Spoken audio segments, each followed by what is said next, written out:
అందరికీ నమస్కారం. శ్రీమతే రామానుజాయ నమః. 12వ తారీఖు మే నెల 2024 నుంచి 18వ తారీఖు మే నెల 2024 వరకు మేషరాశి నుంచి మీనరాశి వరకు వార ఫలాలు ఎలా ఉందో తెలుసుకుందాం. గ్రహాల స్థితులు ఎలా ఉన్నాయో తెలుసుకుందాం.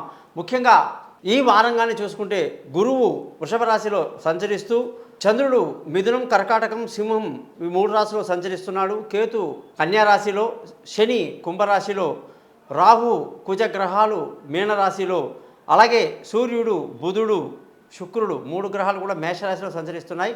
సూర్యుడు 16వ తారీఖు నాడు మనకి పూర్తిగా వృషభ రాశిలోకి రాబోతున్నాడు అన్నమాట. ఈ విధంగా 12 రాశులకి వాటి ఫలితాలు ఎలా ఉంటాయో తెలుసుకుందాం. మీరందరూ కూడా మీ జాతకాలు తెలుసుకోవడానికి కోసం నా యొక్క పై నెంబర్లో వాట్సాప్లో మీ పేరు, డేటు, టైం పంపించండి. మీ జాతకాలు రెడీ అవుతాయి. మీతో ఫోన్లో 15 నిమిషాలు మాట్లాడి పరిహారాలని చెప్పి జాతకం మొత్తం మీకు మెయిల్ చేస్తాను. అలాగే మీకు క్లియర్గా అర్థం అవ్వడానికి కోసం జాతకాలు మీకు చదివితే అర్థం కాదు కాబట్టి రికార్డు కూడా చేయించి 15 నిమిషాలు మీకు వినిపిస్తాను.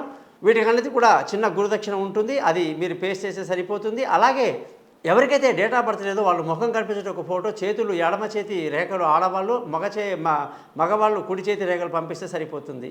సో మీరందరూ మీ జాతకాలు తెలుసుకోవడం కోసం నన్ను కాంటాక్ట్ చేస్తారని ఆశిస్తూ, మీరందరూ కూడా నేను చేస్తున్న ఈ ప్రయత్నంలో నా యొక్క యూట్యూబ్ ఛానల్ thesimple.astrologer.comని సబ్స్క్రైబ్ చేసి నన్ను మీ స్నేహితులకి, బంధువులకు పరిచయం చేస్తారని ఆశిస్తూ, మా ఆశీర్వాదాలు ఎప్పుడు మీకు ఉంటాయని తెలియజేస్తూ, ముందుగా ఈ వారంగానే చూసుకుంటే ఆదివారం నుంచి శనివారం వరకు, అలాగే ఆరుద్ర నక్షత్రం నుంచి ఉత్తరా నక్షత్రం వరకు, పంచమి నుంచి మనకి దశమి తిథి వరకు కూడా ఈ వార ఫలాలు ఉంటాయని మనం తెలుసుకుంటున్నాం.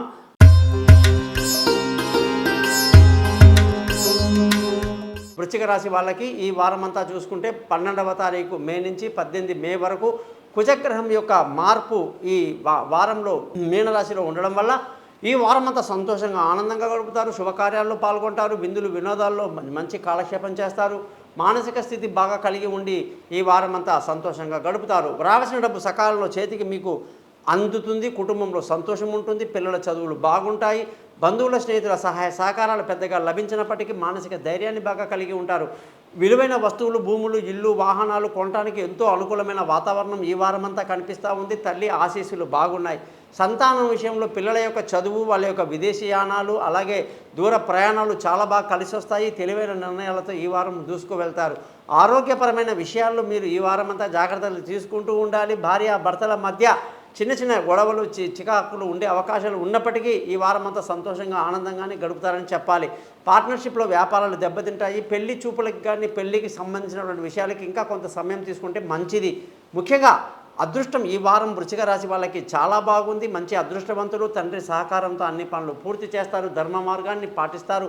ఉద్యోగస్తులందరికీ కూడా ఉద్యోగంలో ప్రమోషన్లు, ఇంక్రిమెంట్లు, పై అధికారుల ప్రశంసలతో ఈ వారం అంతా సంతోషంగా, ఆనందంగా గడుపుతారు అన్నమాట. ఇంటర్వ్యూలు సక్సెస్ అవుతాయి. వ్యాపారస్తులందరికీ కూడా వ్యాపారంలో ఈ వారంలో కొన్ని ఇబ్బందులు కలిగే అవకాశాలు, వ్యాపారంలో నష్టానికి గురే అవకాశాలు లేకపోలేదు. జాగ్రత్త వహించడం మంచిది. ఖర్చులు ఈ వారం అధికంగా ఉండే అవకాశాలు తక్కువ. ముఖ్యంగా ఈ రాశి వాళ్ళందరూ కూడా రోజు సుబ్రహ్మణ్య స్వామి యొక్క స్కంద షష్ఠి కవచం అనేది ఉంటుంది. అది చదువుకోవడం ఎంతో మేలు కలిగిస్తుంది. 12 రాశులకు ఈ వారం ఎలా ఉందో తెలుసుకున్నాం కదా. మీరందరూ కూడా మీ జాతకాలు తెలుసుకోవడానికి కోసం నన్ను కాంటాక్ట్ చేస్తారని ఆశిస్తూ, మీకు ఎటువంటి సలహాలు, ఎటువంటి ఆధ్యాత్మికటువంటి సందేహాలు, ధర్మ సందేహాలు ఉన్నా కూడా పైన ఇచ్చిన 3 నెంబర్లు నన్ను కాంటాక్ట్ చేయండి. మీ జాతకాలు తెలియజేసుకోండి. ఈ ఛానల్ని సబ్స్క్రైబ్ చేయండి. మీ బంధువులకి, స్నేహితులకి నా గురించి తెలియజేస్తారని ఆశిస్తూ మీ నుంచి సెలవు తీసుకుంటున్నాను. మీ గోపాలయంగా.